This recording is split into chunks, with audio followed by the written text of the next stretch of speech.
नमस्कार दोस्तों। राहुल गांधी सत्ता प्राप्ति के लिए और कांग्रेस पार्टी की सत्ता प्राप्ति के लिए कितने बेचैन हैं, ये इस बात से अंदाजा लगाया जा सकता है कि वह भारत जोड़ो न्याय यात्रा में तरह तरह के हथकंडे अपना रहे हैं और भारतीय जनता पार्टी की असम में सरकार है वहाँ पर आरोप लगा रहे हैं और केंद्र सरकार पर हमला बोल रहे हैं। राहुल गांधी की महत्वाकांक्षा तो सभी वाकिफ है कि वह पीएम बनना चाहते हैं, लेकिन देश की जनता में वह कितने लोकप्रिय हैं यह पूरी देश की जनता जानती है। जब पीएम का सवाल आता है सर्वे में कि कितने लोग उन्हें पीएम के तौर पर पसंद करते हैं, तो उनमें को केवल 4 से 5% लोग या उससे ज़्यादा, थोड़ा अगर ले लिया जाए तो 7 से 8% से ज़्यादा ऊपर राहुल गांधी की लोकप्रियता नहीं जा पाती है। और कांग्रेस ने जो महापाप किए हैं, कांग्रेस के जो कुकर्म रहे हैं 10 साल में, जो भ्रष्टाचार के मामले हुआ, उसके पहले भी ये 50 साल लगभग कांग्रेस ने 60 साल शासन किया, उसमें जिस प्रकार से नारा दिया गया कि गरीबी हटाओ, गरीबी नहीं हटी। राम मंदिर का ही मुद्दा कांग्रेस ने उलझा करके रखा। कांग्रेस के वकीलों ने जिस प्रकार से सुप्रीम कोर्ट में हलफनामा दायर किया कि राम काल्पनिक है, इस तरीके से जनता की नैरेटिव को कांग्रेस पार्टी ने हमेशा उसको समाप्त करने का काम किया। भारत की पुनर्जागरण का दौर जब चल रहा है, नरेंद्र मोदी एक ऐसे नेता के तौर पर उभरे हैं जिन्होंने पूरे विश्व पटल पर भारत को गौरवान्वित करने का काम किया है।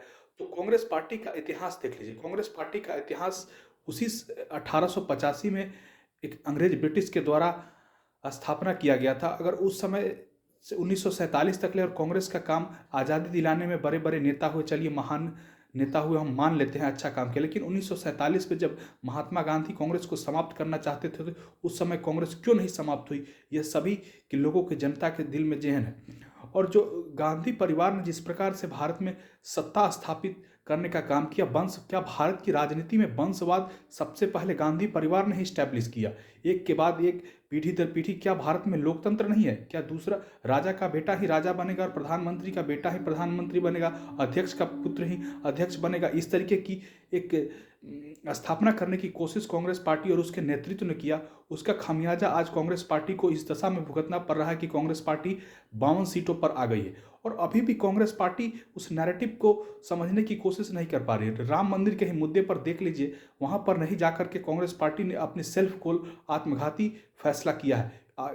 देख लीजिए 22 जनवरी को जिस प्रकार से पूरे देश में रामोत्सव और दिवाली मनाई गई, वह कांग्रेस पार्टी के लिए संकेत है कि कांग्रेस पार्टी 50 से भी नीचे सीटों पर जाने जा रही है। अगर इसी तरीके से, और कांग्रेस के हूबहू बहुत सारी पार्टियां चलती है, शिवसेना को ही ले लीजिए। शिवसेना कभी बाला साहब ठाकरे जिस प्रकार से उन्होंने हिंदुत्व को जगाया और हिंदुत्व के लिए अपना तन मन धन जीवन समर्पित किया, उनकी दहाड़ होती थी, आज वह शिवसेना किस प्रकार की भाषा बोलती है और सेकुलर गैंग में जाकर के शामिल हो गई है। भारत का इतिहास गौरवान्वित रहा है, लाखों करोड़ों वर्षों का गौरवान्वित इतिहास रहा है, लेकिन लेफ्टिस्ट वामपंथी मीडिया और लेफ्टिस्ट इतिहासकारों ने इस भारत को 1947 के बाद बांट दिया और जिस प्रकार भारत के जो जितने भी गौरवान्वित इतिहास रहा है उसको समाप्त कर दिया। पहले ही मुगल काल में नालंदा विश्वविद्यालय जलाया गया क्योंकि उसमें भारत की ऐतिहासिक पृष्ठभूमि के बारे में वर्णन किया गया था। इस तरीके से जब मुगल आक्रांता है, उन्होंने भारत की संस्कृति को नष्ट करने का प्रयास किया। अब भारत में पुनरोदय हो रहा है, भारतीय जनता पार्टी के नेतृत्व में राम राज्य आने की कल्पना हो रही है, तो यह इंडी अलायंस के नेता परिवार बचाने के लिए, भ्रष्टाचार बचाने के लिए एकजुट हो रहे हैं ताकि उनका राजनीतिक दुकान बंद नहीं हो, राजनीतिक उनकी जो कुर्सी है वो बची रहे। लेकिन इस प्रकार से भारत की जनता बहुत ही परिपक्व है और नरेंद्र मोदी पर अपना विश्वास और आस्था जताए हुए है।